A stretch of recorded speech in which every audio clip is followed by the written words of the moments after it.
తింటున్నారు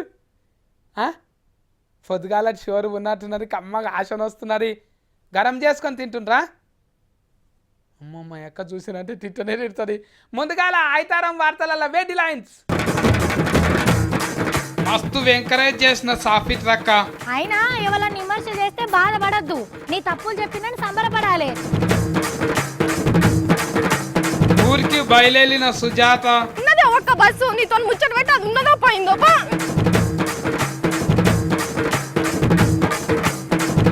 మట్టి ఫిర్చి మంచి సల్వా ఏమైనా పెట్టుకోవచ్చు లిల్వా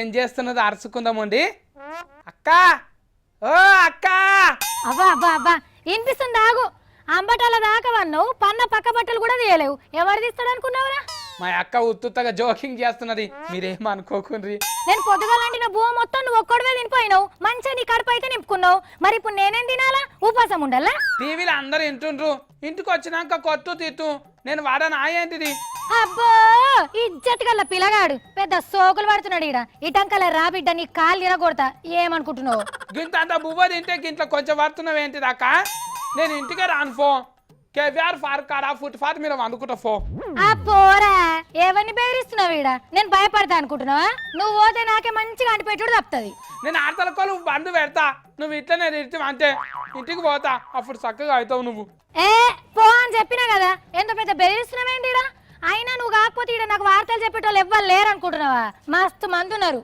ఎవరు చెప్తారు అమ్మ నాలేక కడుపులు ఏం దాచుకోకుండా ఇంకో ఇలేకర్ని చూసుకుంటావు నువ్వు నువ్వు నీ వార్తలు చెప్పుడు అన్ని తప్పులు తిప్పులు తాళాలు చెప్పుకుంటా ఎవరు లేరు అనుకుంటున్నావా చెప్పేటోళ్ళు నాకు ఆటలకోలు బంధు పెడితే నువ్వు ఒక్కదానివే చెప్పుకో మళ్ళా ఊరికి వచ్చి బతిమలాడాలి నన్ను ఏహే అయినా నీతో నాకు పంచదేంది నీ ముఖమే నాకు చూపియకు పెద్ద పిట్ట కళ్ళు బోడగుండు నెత్తేసుకొని నాకు చెప్తుండీడా పాటు నెత్తి పెంచుకుంటే నెల నెల కటింగ్కు పైసలు ఇవ్వాల్సి వస్తుంది అంట అని నువ్వే గుండు కొట్టిపించినావు నున్నగా మళ్ళా నన్ను అంటున్నావు ఒరే సత్తి మంచిగా చెప్తున్నా నేను లేనిపోని ఉట్టించి అబద్ధాలు ఆడినావనుకో ఒక్కడి జరిగితే రోడ్ తిరుగుతుంది బిడ్డ అబద్ధాలు చెప్పనీకే నేను ఉంటే గారా ఏహే పోరా నువ్వు నీ లొడాసులాగు నీ పువ్వులంగి అసలు ఎవరా నీ నా చీరలో కూసమన్నది లే అన్నించలే లే నుంచి నాకు ఎరకాయింది ఊరికెళ్ళి సైడ్ గారు ఫోన్ చేసి సత్తిగానిలాక నేను కూడా ఆర్తలు చెప్తా అక్క అంటాను అన్నాడు కదా అసలు ఏందిరా నువ్వు ఊకూకే నా లెక్క అని మోతుకుంటున్నావు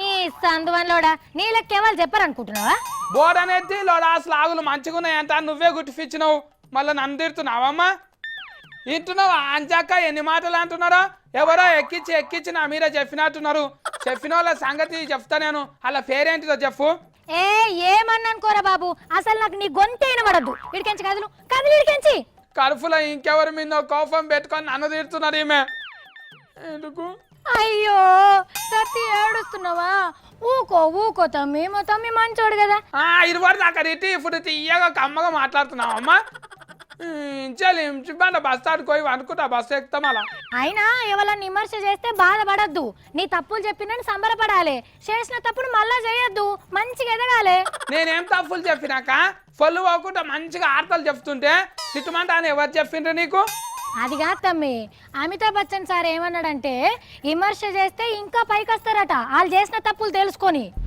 అమితాబ్ బచ్చన్ సార్ చెప్పినారు ఆయన సినిమాలు ఫెయిల్ అయినా కూడా తిట్టడా ఏమనుకోరా హీటైనా అంటాను సంబరపడతాడా ఆయన అంటే మనం ఏం తప్పు చేసినామో తెలిస్తే ఇంకో పారా తప్పు చేయం కదా ఉట్టిగా బుగులు పడక తమ్మి నాకు ఎరకైంది అక్క అందుకే 3 సార్లు పథకాలన్నీ అమితాబ్ బచ్చన్ సారే ప్రచారం చేస్తున్నారు అయితే నేను కూడా అమితాబ్ బచ్చన్ సార్ లెక్క పెద్ద వీరు అయితే నాక నువ్వు విమర్శించినావు కదా ఉత్తుగా బుగులు పడ్డా నేనైతే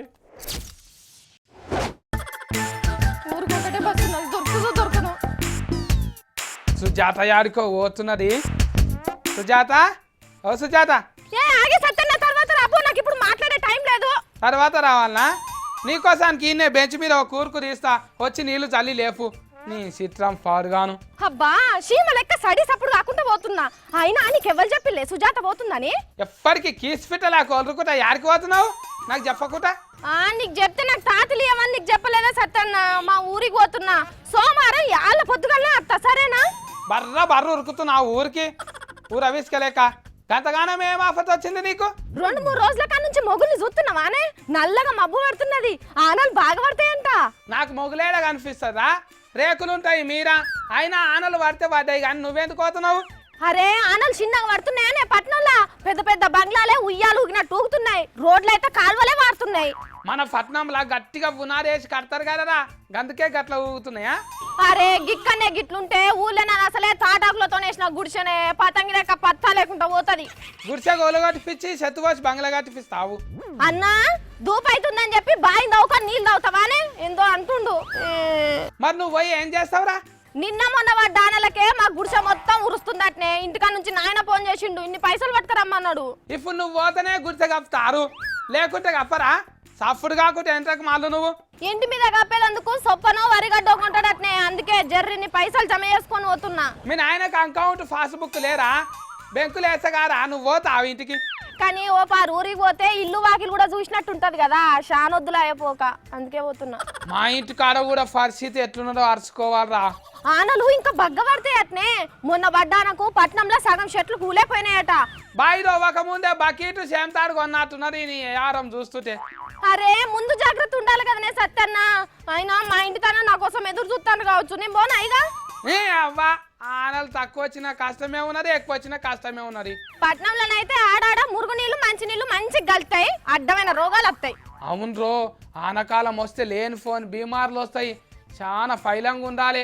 మొన్నటి దాకా నీళ్ళకి ఎంత కరువుండేనే, అయినా ఇప్పుడు ఆనకాలం అని ఎటువంటి అంటే నీళ్ళని ఉలకవేయద్దు. ఇక నువ్వైతే నీళ్ళే వల్కమైనట్టు చెప్తున్నావేంటిరా? నీళ్ళు ఉన్నప్పుడు మస్తు ఆడతారు జనాలు.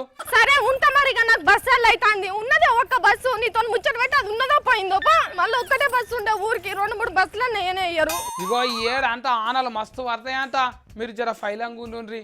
ఆనలు పడితే బయట తిరగకుండ్రి, ఫిటుకులు పడుతున్నాయంట అసలుకే. సుజాత ఇక నువ్వు పోరా, మా పిల్లలు ఇవ్వారు కాకుండా ఉరుకుతున్నా రేడుకో. జర్ర ఎండాకాలం వచ్చింది అంటే చాలు, కుండలు తెచ్చి నీళ్లు పోసుకొని చల్లగా రాగుతాము. కూరగాయల తోటలకు పోయి ఎప్పటి కూరగాయలు అప్పుడే తెప్పుకొని వచ్చి మంచిగా కూర వండుకుంటాం తాటగా ఊళ్ళల్లా. ఇప్పుడు మొత్తం ఫ్రిడ్జులే వచ్చినాయి, నీళ్ళ కీసాలు కూరగాయలు అన్నీ గండ్లనే పెట్టుకుంటున్నాము. కేకులు కూడా దాచుకుంటారు, కరెంటు పోతే అందులో ఉన్నాయి మొత్తం ఫాసిపోతాయి. కానీ గీళ్ళు చూడుండ్రి, కరెంటు లేని ఫ్రిడ్జ్ని తయారు చేసిండ్రు, మస్తున్నది. మీరు కూడా గట్లనే తయారు చేసుకోవచ్చు. ఇగో గిదిన్ని చూడుండ్రి, మీద నల్లున్నదంటే నీళ్ళు పోసుకునే రంజన్ అని అనుకుంటున్నారు కదా, ఇది ఫ్రిడ్జుల్లా మట్టి ఫ్రిడ్జు, బుడ్డగా గమ్మత్తుకున్నది కదా. లోపట కూరగాయలు పండ్లు పెట్టుకునేదానికి 2 సెల్ఫులు కూడా ఉన్నాయి, దీనికి కరెంటు కూడా అవసరం లేదు. అగో గా మీదున్న దాంట్లో నీళ్లు పోసినాం అనుకో గంతే, బయట టెంపరేచర్ కు 30 డిగ్రీలు తక్కువై చుట్టుముట్టున్న గోడలు చల్లబడి నీళ్లు చల్లగుంటాయి. అందులోన్న కూరగాయలు కూడా ఖరాబ్ కావన్నట్టు. ఇంట్లో కూరగాయలు పెడితే 6 దినాల దాకా తాజాగా ఉంటాయట. పాలైతే 2 రోజులు ఉంటాయట. మన పక్క రాష్ట్రంలో ఉన్న కర్నూలు కాడ పెట్టిన ఓ ఎగ్జిబిషన్ లో పెట్టిండ్రు ఈ ఫ్రిడ్జ్ ను.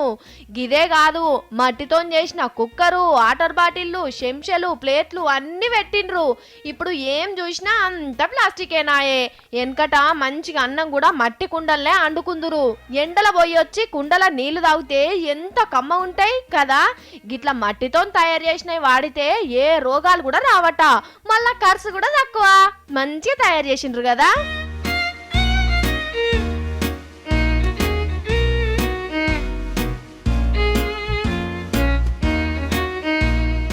ఎట్లున్నాయి ఆర్తలు? సకలుకులో పెట్టినట్టు ఉన్నాయి కదా. అవును, గిసొంటి ఆర్తలే తీసుకొని మళ్ళీ అవుతారా మీ ముంగటికే వస్తా.